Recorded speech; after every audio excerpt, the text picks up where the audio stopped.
Good morning all of you. आप सभी का हमारे यूट्यूब चैनल पर स्वागत है। कल हम बात कर रहे थे मौलिक अधिकारों के संदर्भ में, उसको आज और आगे बढ़ाएंगे। देखिए, जो मूल अधिकार या मौलिक अधिकार होते हैं वो व्यक्तिनिष्ठ होते हैं। व्यक्तिनिष्ठ यानी प्रत्येक व्यक्ति को ये अधिकार मिले होते हैं। और दूसरी बात हम करें, जो हमारे मौलिक अधिकार हैं वो वाद योग्य भी होते हैं। वाद योग्य यानी हमारे मौलिक अधिकारों का हनन होने पर हम आर्टिकल 32 के अनुसार सुप्रीम कोर्ट में और अनुच्छेद 226 के तहत हाई कोर्ट में जा सकते हैं। इस प्रकार हमारे जो मौलिक अधिकार हैं वो वाद योग्य हैं। और अगर हम बात करें, हमारे फंडामेंटल राइट्स हैं जो वो नकारात्मक होते हैं। यानी अगर हमारी संसद या राज्य विधानमंडल कोई ऐसा नियम या कानून बनाती है जो हमारे संविधान का उल्लंघन करता है तो हम उसको न्यायालय में चुनौती दे सकते हैं। ठीक है, आप इस बात का भी ध्यान रखना। और अगर वो संविधान का उल्लंघन करता पाया गया तो हमारा जो सुप्रीम कोर्ट या हाई कोर्ट है उसको समाप्त कर सकता है, शून्य कर सकता है। इसलिए सरकार के प्रति ये नकारात्मक होते हैं। कल हम बात कर रहे थे, हमने कल अनुच्छेद 20 तक पढ़ा है जिसमें दे रखा था स्वतंत्रता का अधिकार। स्वतंत्रता के अधिकार के अनुसार स्वतंत्रता के अधिकार हमने कल 20 आर्टिकल के बारे में बात कर ली थी। आज हम करेंगे अनुच्छेद 21 की। देखिए 21 आर्टिकल में क्या लिखा है। इसमें लिखा है दैहिक व प्राण स्वतंत्रता। दैहिक व प्राण स्वतंत्रता के बारे में, यानी जीने का जो अधिकार देता है हमें वो आर्टिकल 21 ही है। जीने का अधिकार।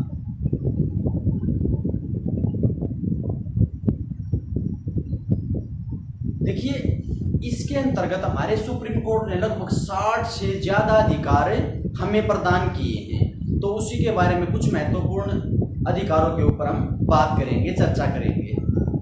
देखिए क्या होता है, सबसे पहले अगर हम बात करें शुद्ध वायु व स्वच्छ पर्यावरण। स्वच्छ पर्यावरण हमारे मौलिक अधिकारों में लिखा हुआ है कि प्रत्येक व्यक्ति को शुद्ध हवा व साफ सुथरा पर्यावरण पाने का अधिकार है। लेकिन इस संदर्भ में एमसी मेहता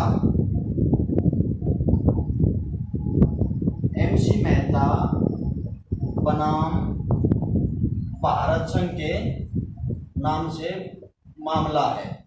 देखिए, जब हमारे आर्टिकल में लिख दिया कि प्रत्येक व्यक्ति को शुद्ध हवा तथा साफ सुथरा पर्यावरण या स्वच्छ पर्यावरण पाने का अधिकार है, लेकिन इसके बाद भी हमारे देश में बहुत सारा प्रदूषण, बहुत सारा फैक्ट्रियां जो धुआं गैस, इतनी जहरीली गैस निकाल रही हैं, तो हमारा कहीं ना कहीं पर्यावरण है वो शुद्ध तो है ही नहीं। तो इस संदर्भ में एमसी मेहता सुप्रीम कोर्ट में केस करते हैं कि मौलिक अधिकारों में तो लिखा हुआ है कि प्रत्येक व्यक्ति शुद्ध व साफ हवा, शुद्ध वातावरण पाने का अधिकार रखता है, लेकिन हमारे यहाँ पर शुद्ध पर्यावरण वातावरण है ही नहीं।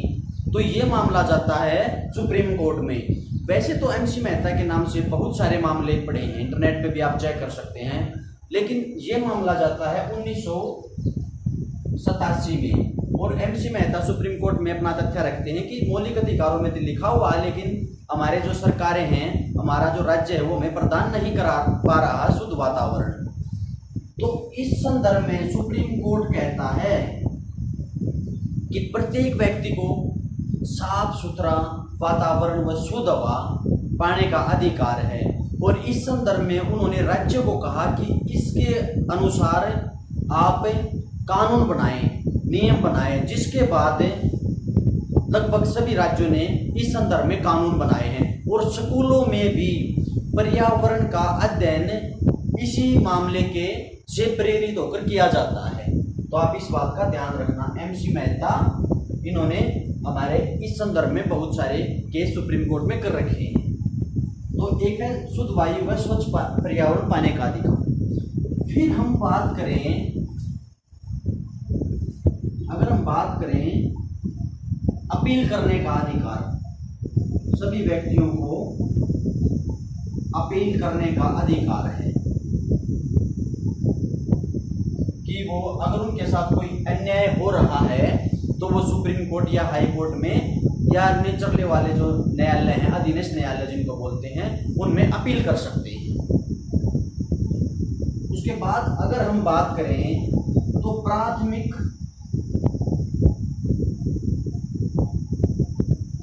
चिकित्सा पाने का अधिकार, प्राथमिक चिकित्सा पाने का अधिकार।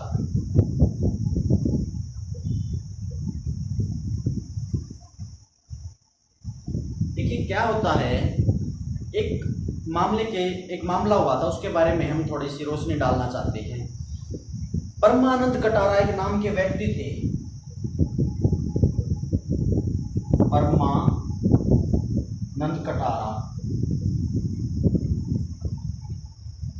परमानंद कटारा या आप इसको ऐसे कहते हो।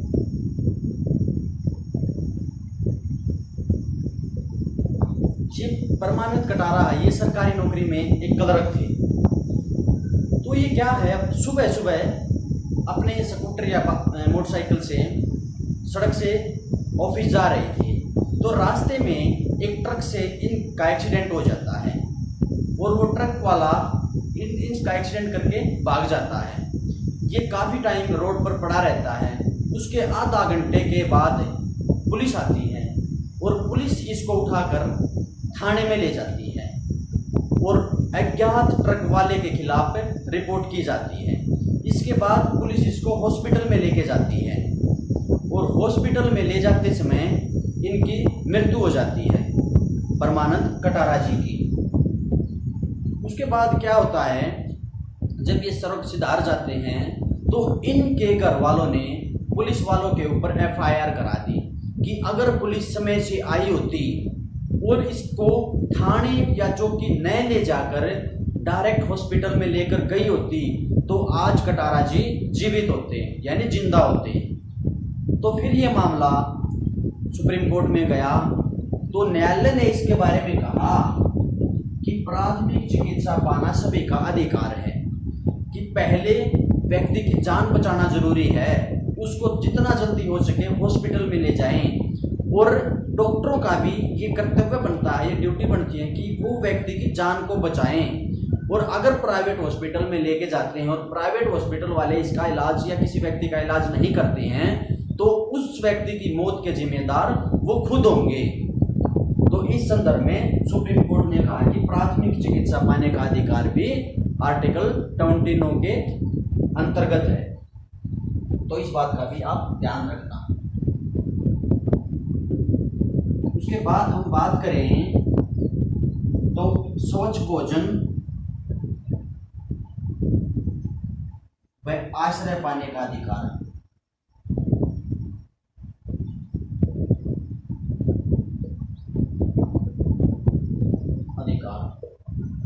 और कानूनी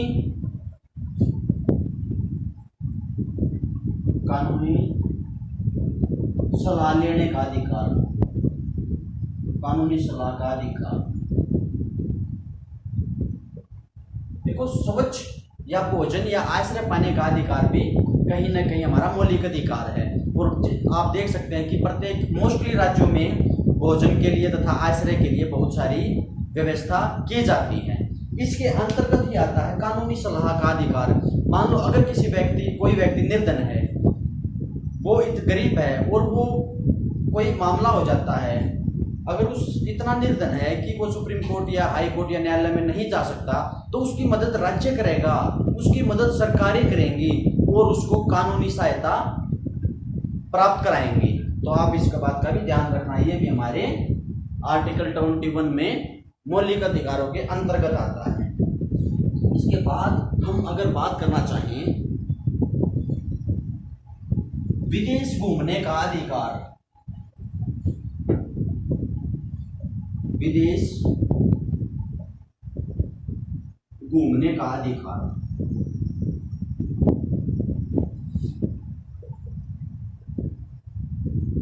कोई भी व्यक्ति विदेश घूम सकता है, ये उसका मौलिक अधिकार है। देखिए एक प्रसिद्ध मुद्दे के ऊपर हम और बात करना चाहते हैं।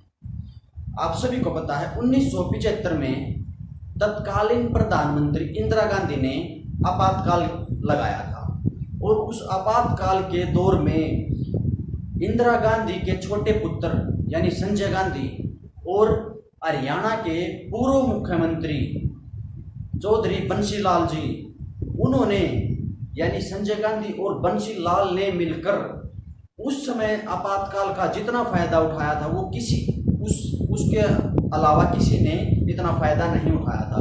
उन्होंने जनता को बहुत परेशान किया था और जब उनकी सरकार 1977 में जब चली जाती है और जनता पार्टी की सरकार आती है, मोरारजी देसाई उस समय प्रधानमंत्री बनते हैं, तो फिर क्या होता है, संजय गांधी की वाइफ मेनका गांधी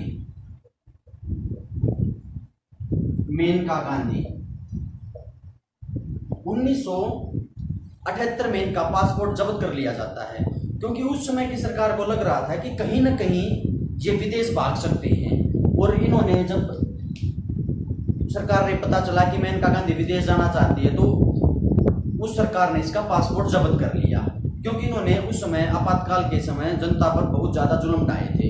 तो कहीं ना कहीं ये सरकार चाहती थी कि अगर कोई इन्होंने किसी कानून का उल्लंघन किया तो इनको यहीं पर पुनिशमेंट मिलनी चाहिए, तो ये विदेश में नहीं जानी चाहिए। तो इनका पासपोर्ट जब्त कर लिया जाता है। फिर मेनका गांधी ने 1978 में सुप्रीम कोर्ट में केस किया और इन्होंने कहा कि मुझे विदेश जाना है लेकिन मेरा पासपोर्ट तो जब्त है। तो उस मामले में सुप्रीम कोर्ट ने कहा कि विदेश जाने का अधिकार भी व्यक्ति का मौलिक अधिकार है, यानी उसको वहां पर घूमने फिरने की, विदेश जाने की पूर्ण रूप से स्वतंत्रता है। उसके बाद ये मामला संज्ञान में आया था, यानी विदेश जाने का अधिकार भी मौलिक अधिकार है। तो आप इस बात को भी ध्यान रखना।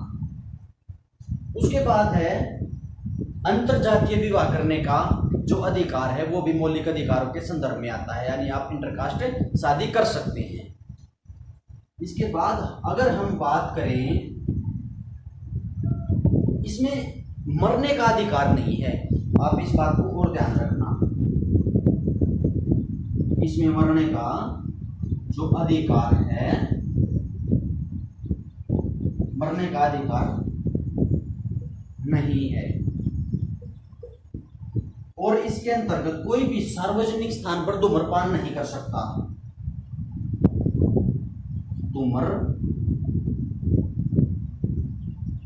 धूम्रपान निषेध है। और ना ही किसी व्यक्ति को सार्वजनिक स्थान पर फांसी दी जाएगी।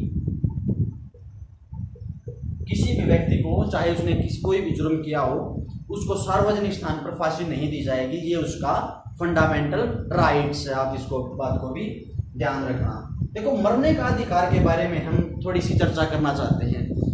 एक प्रसिद्ध वाद के बारे में बात करना चाहते हैं।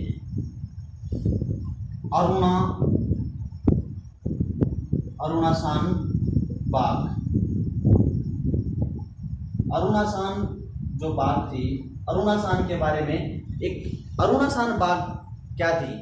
ये एक नर्स थी और आज से लगभग 40-50 साल पहले इनका रेप हो गया था और उसका इल्जाम लगा था इनके सहकर्मी पे, यानी इनके साथ जो ड्यूटी कर रहे थे। तो उसके बाद उस घटना से ये बड़े सदमे में पहुंच गई और ये कोमा में चली जाती है। अरुणासान बाग कोमा में चली जाती है और लगभग 30 से लेकर 35 वर्ष तक अरुणासान बाग कोमा में रहती हैं। इनकी जो वकील थी उसका नाम है पिंकी वीरानी। पिंकी वीरानी। पिंकी वीरानी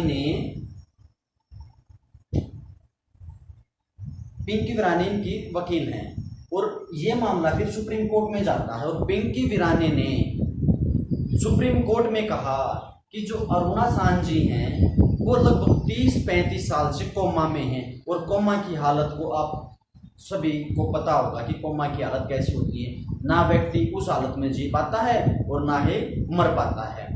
तो लगभग 30-35 साल उनको कोमा में हो गए हैं, तो वो काफ़ी परेशान हैं। तो मैं चाहती हूँ, यानी पिंकी वीरानी ने कहा कि मैं चाहती हूँ कि आप इसको मरने का अधिकार दे दीजिए। तो फिर हमारे सुप्रीम कोर्ट ने कहा कि हमारा संविधान किसी व्यक्ति को जीने का अधिकार देता है, वो उसको मरने का अधिकार नहीं देता, तो हम इसको कैसे मरने का अधिकार दे दें। उसके बाद इन्होंने कहा, पिंकी वीरानी ने कहा कि इनकी जो हालत है वो बहुत ही खराब है, यानी अब कुछ ना कुछ तो करना पड़ेगा। तो फिर सुप्रीम कोर्ट ने पहली बार ये कहा कि अगर किसी को ऐसा दे बीमारी है यानी जिसका कोई भी इलाज नहीं है और 4 डॉक्टरों की एक टीम अगर लिखित में ये दे दे कि इसका इलाज नहीं हो सकता या इसके प्राण नहीं बच सकते, तो उस हालत में उस व्यक्ति को कुछ हद तक मरने का अधिकार दिया जा सकता है। तो पहली बार अरुणा सांबा को मरने का अधिकार दिया गया था। तो आप इस बात को भी ध्यान रखना। आप सार्वजनिक स्थान पर धूम्रपान नहीं कर सकते और ना ही किसी को सार्वजनिक स्थान पर फांसी दी जाएगी। आप इस बात का भी ध्यान रखना। तो देखो, ये मुख्य जो बात थी हमने वो की। इसके अलावा जो वैसे तो 60 से ज़्यादा अधिकार हैं, लेकिन हमने कुछ अधिकारों पे चर्चा की। इसके बाद अगर हम बात करें अनुच्छेद 21 क में क्या है, 21 क में यानी 21 ए में, देखिए 21 ए में है प्राथमिक शिक्षा पाने का अधिकार। प्राथमिक शिक्षा पाने का अधिकार।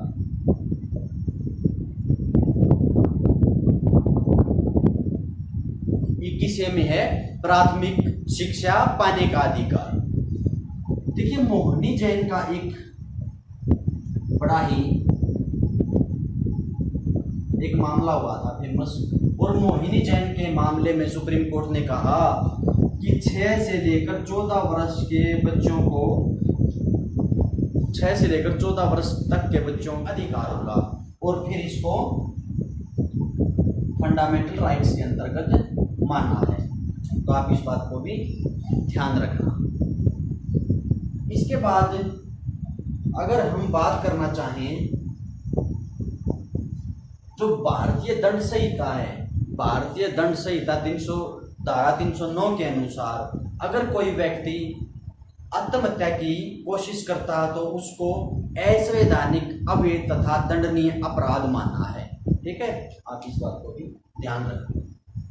प्राथमिक शिक्षा पाने का अधिकार है।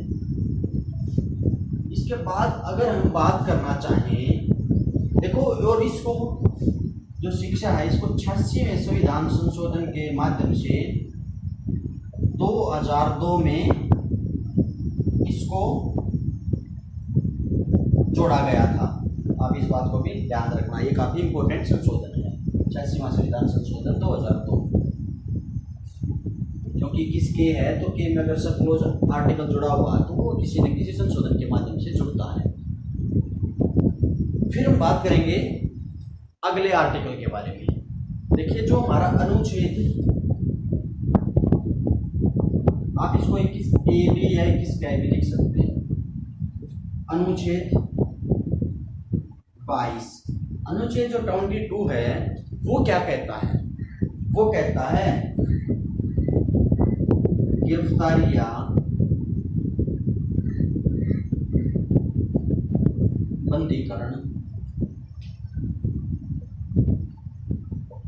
बंदीकरण एवं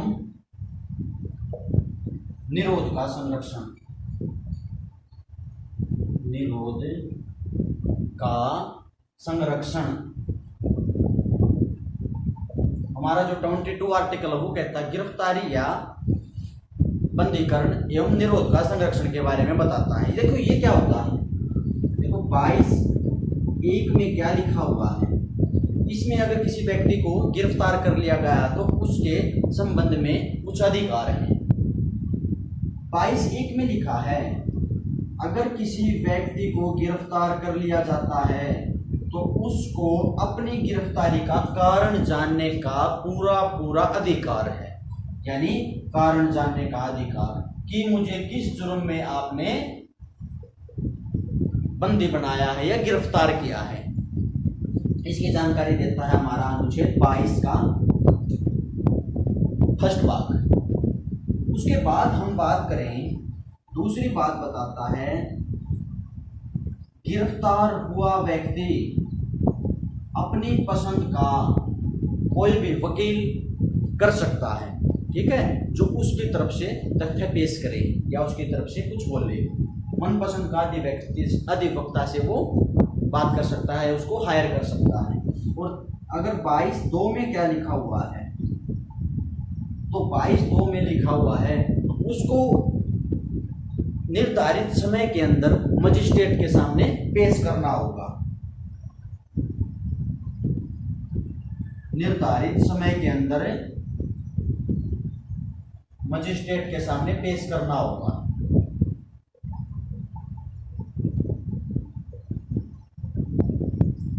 यानी 24 घंटे का, जितना 24 घंटे का, इसमें कुछ मामलों में 24 घंटे का समय होता है, तो उस समय के अंदर मजिस्ट्रेट के सामने पेश करना होगा।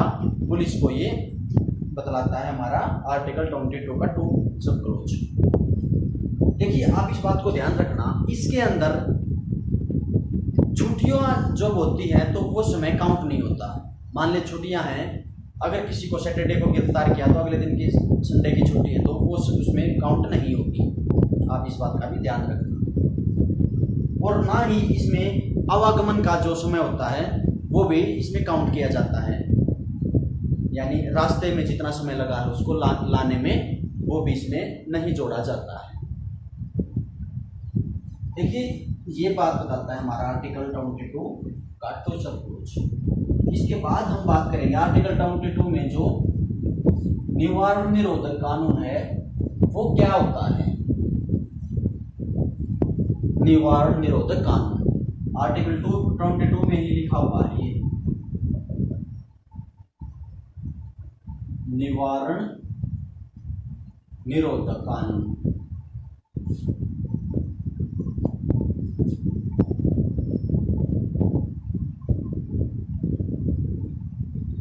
देखो इसमें क्या होता है, ये एक ऐसा कानून होता है इसमें व्यक्ति को अपराध करने से पहले ही गिरफ्तार कर लिया जाता है।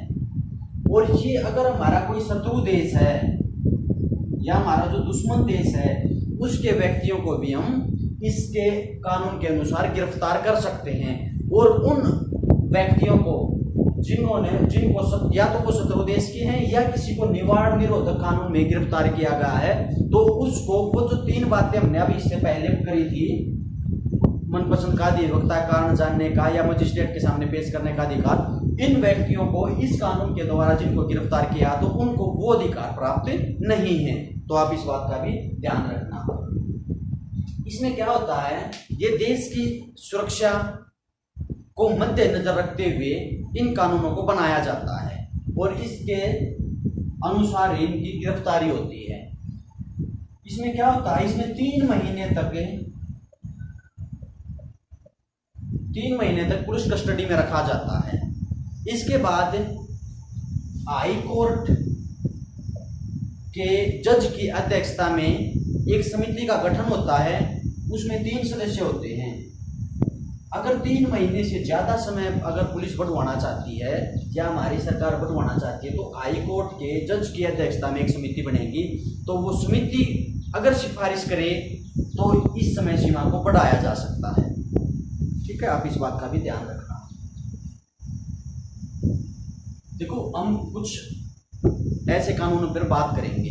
देखिए सबसे पहले मीसा कानून यानी मेंटेनेंस इंटरनल सिक्योरिटी एक्ट, ये बना था कब? 1971 में इंदिरा गांधी ने इस कानून को बनाया था। ये बड़ा खतरनाक कानून था। अगर इस कानून के तहत किसी की गिरफ्तारी हो जाती है तो उसको 21 महीने जेल में रहना पड़ता था। काफी कड़ा कानून था ये राष्ट्र की एकता, अखंडता व सुरक्षा को मद्देनजर रखते हुए ये कानून बनाया था और इसको 1977 में समाप्त कर दिया था। देखिए जब हमारे देश में जब आपातकाल लगा हुआ था तो उस समय बहुत सारे नेताओं की गिरफ्तारियां हुई थी, तो वो जो गिरफ्तारियां हुई थी वो इसी कानून के तहत हुई थी। आप इसको बात को भी ध्यान रखना। मोरारजी देसाई जैसे बड़े नेताओं की गिरफ्तारी हुई थी उस समय पे। उसके बाद मीसा कानून जो 77 में बंद कर दिया। उसके बाद रासुका यानी राष्ट्रीय सुरक्षा कानून बनाया गया, नेशनल सिक्योरिटी एक्ट भी आप इसको कह सकते हैं, NSA। इसका निर्माण किया गया 1980 में। ये समाप्त होने के बाद ये बनाया था 1980 में। जब ये बनाया, ये भी बड़ा ही खतरनाक कानून है। ये भी निवारण निरोधक कानून ही होता है। इसमें भी बिना न्यायालय के आदेश के किसी व्यक्ति को गिरफ्तार किया जाता है इन सभी कानूनों में। देखिए ये जो रासुका था, राष्ट्रीय सुरक्षा कानून था, ये भी बड़ा खतरनाक कानून था और इसके तहत ही जो वरुण गांधी हैं उन पर लालू प्रसाद यादव ने मुकदमा करा था। ठीक है, ये भी देश में जो गतिविधियां होती हैं, वो कोई ऐसी गतिविधियां या जो आतंकवादी जो गतिविधियां हैं देश में शांति स्थापित करने के लिए इस प्रकार के कानून बनाए जाते हैं। उसके बाद ये अभी भी प्रचलित है, इसको समाप्त नहीं किया है। उसके बाद टाटा कानून। टाटा कानून आया था 1985 में। देखिए ये भी बड़ा ही खतरनाक कानून था और जो संजय दत्त हैं उनकी गिरफ्तारी भी टाटा कानून के अंतर्गत ही हुई थी और इसको 1995 में बंद कर दिया था। ठीक है, इसको 1977 में बंद कर दिया था। इसके बाद पोट्टा कानून। जो पोट्टा कानून है ये आप सभी को पता होगा कि संयुक्त अधिवेशन के द्वारा ये पास कराया गया था। ये कानून ये बनाया गया था 2002 में। अटल बिहारी वाजपेयी जी जो हमारे देश के प्रधानमंत्री थे। पोट्टा कानून में क्या हुआ था, इसमें जो उत्तर प्रदेश की जो मायावती जी हैं उन्होंने राजा भैया पर इस कानून के तहत मुकदमा किया था और इस कानूनों का या ये जो कानून बंद हुए हैं इनका मिसयूज होने के कारण इनको बंद कर दिया जाता है। तो 2004 में भी इसको भी बंद कर दिया गया। तो ये निवारण निरोधक कानून है, बड़े ही सख्त कानून है और देश में कानून व्यवस्था को चलाने के लिए इस प्रकार के कानून बनाना अति आवश्यक है। ठीक है, इसमें व्यक्ति को न्यायालय के आदेश के बिना ही गिरफ्तार या बंदी बना लिया जाता है। आप इस बात को भी ध्यान रखना। अब हम बात करना चाहते हैं हमारे नेक्स्ट पार्ट के बारे में। देखिए अब है शोषण के विरुद्ध अधिकार।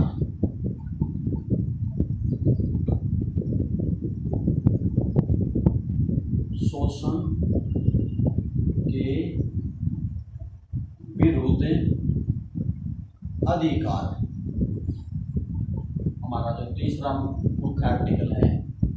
देखो हमने कल भी एक ट्रिक के बारे में बात की थी, आज भी उसके बारे में बात कर लेते हैं।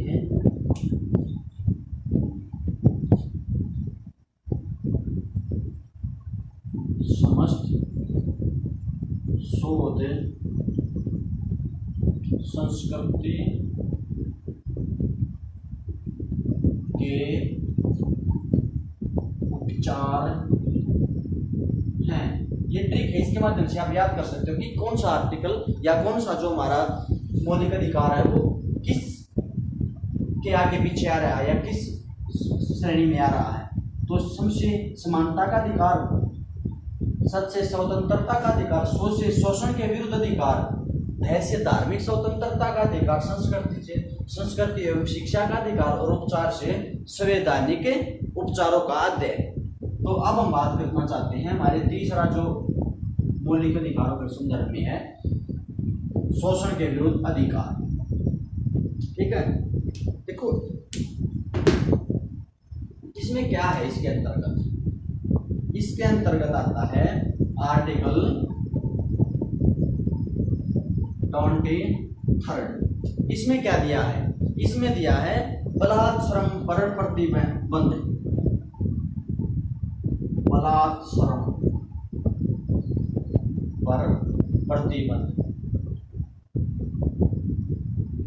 देखिए इसके अंतर्गत आता है मानव के दुर्व्यापार, मानव के दुर्व्यापार,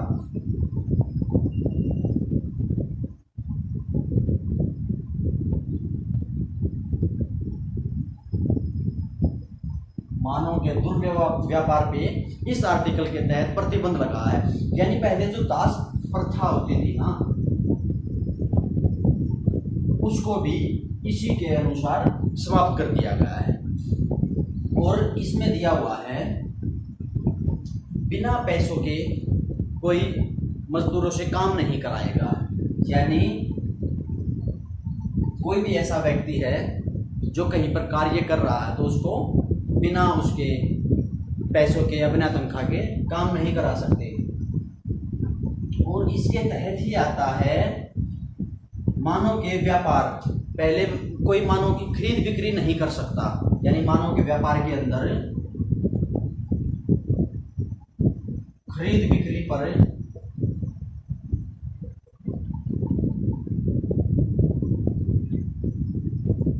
पर बैन लगा दिया है। ठीक है, आप इस बात का भी ध्यान रखना। इसके संदर्भ में भी बहुत सारे कानून बनाए गए हैं। तो ये आर्टिकल देता है हमारा इसकी जानकारी, आर्टिकल 23। इसके बाद हम बात करें अनुच्छेद 24 की। ठीक है, 24 आर्टिकल क्या देता है, ये कहता है बाल श्रम पर, जो बाल श्रम है, बाल श्रम को प्रतिबंध करता है ये, या बाल श्रम को निषेध करता है। और इसके अंतर्गत कहा गया है कि 14 वर्ष से कम आयु के बच्चों को, 14 वर्ष से कम आयु के बच्चों को किसी भी खानों, कारखानों या जोखिम भरे कामों में उनकी नियुक्ति नहीं की जाएगी। ये कहता है हमारा अनुच्छेद 24। हम इसको याद कैसे करेंगे, तो याद करेंगे हम इसको 24 और 14, यानी 14 वर्ष से कम बच्चे हैं वो किसी भी जोखिम भरे कामों में नियुक्त नहीं हो सकते। तो आप इसको याद रखना कि 14 और 24 थोड़ा सा जोड़कर आप इसको याद कर सकते हैं। इसके बाद और इसके अंतर्गत बहुत सारे कानून बना रखे हैं। इसके अंदर बाल संरक्षण अधिनियम 1986 भी इसी के आधार पर बनाया गया है, बाल संरक्षण अधिनियम। ठीक है, आप इस बात को भी ध्यान रखना। यानी किसी भी जोखिम भरे कामों में या कहीं भी ऐसा लगता है कि वहाँ पर दुर्घटना हो सकती है तो छोटे बच्चों को वहाँ पर कार्य उनसे नहीं कराया जाएगा। आप इस बात को भी ध्यान रखना। ये बात थी अपने शोषण के विरुद्ध जो अधिकार है उसके बारे में। अब हम बात कर लेते हैं अगले मौलिक अधिकार के बारे में, जो है धार्मिक स्वतंत्रता का अधिकार। धार्मिक स्वतंत्रता का अधिकार। देखिए इसकी जानकारी मिलती है अनुच्छेद 25 से लेकर आर्टिकल 28 के अंदर। इसमें क्या है, अनुच्छेद 25 के बारे में अगर हम बात करें, अनुच्छेद 25 ये क्या बताता है, ये बताता है कि कोई भी व्यक्ति किसी भी धर्म को मान सकता है, किसी भी धर्म को मान सकता है, उस धर्म का प्रचार, किसी भी धर्म का प्रचार प्रसार कर सकता है, प्रचार प्रसार, उसका अंत्यकरण कर सकता है,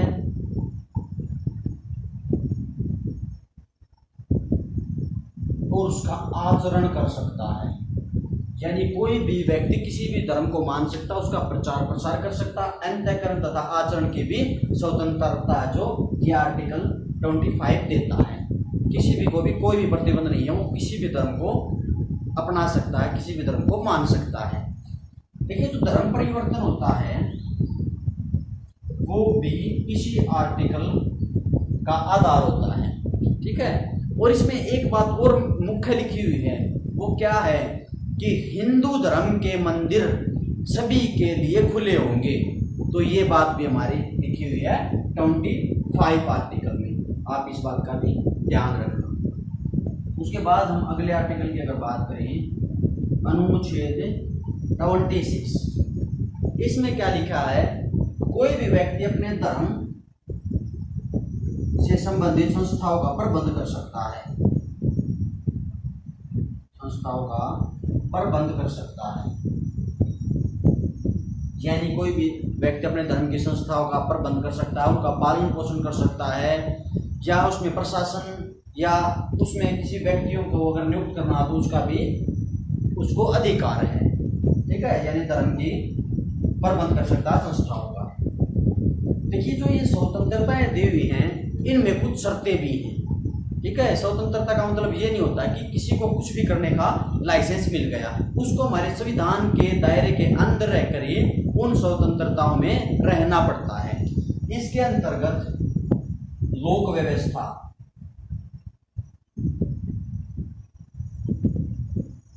सदाचार और स्वास्थ्य,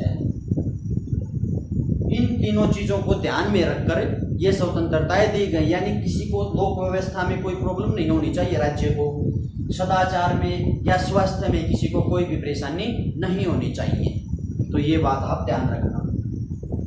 इसके बाद अगर हम बात करना चाहें अनुच्छेद 27 को क्या जानकारी देता है,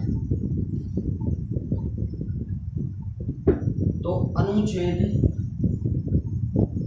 27 बड़ा सिंपल सा आर्टिकल है।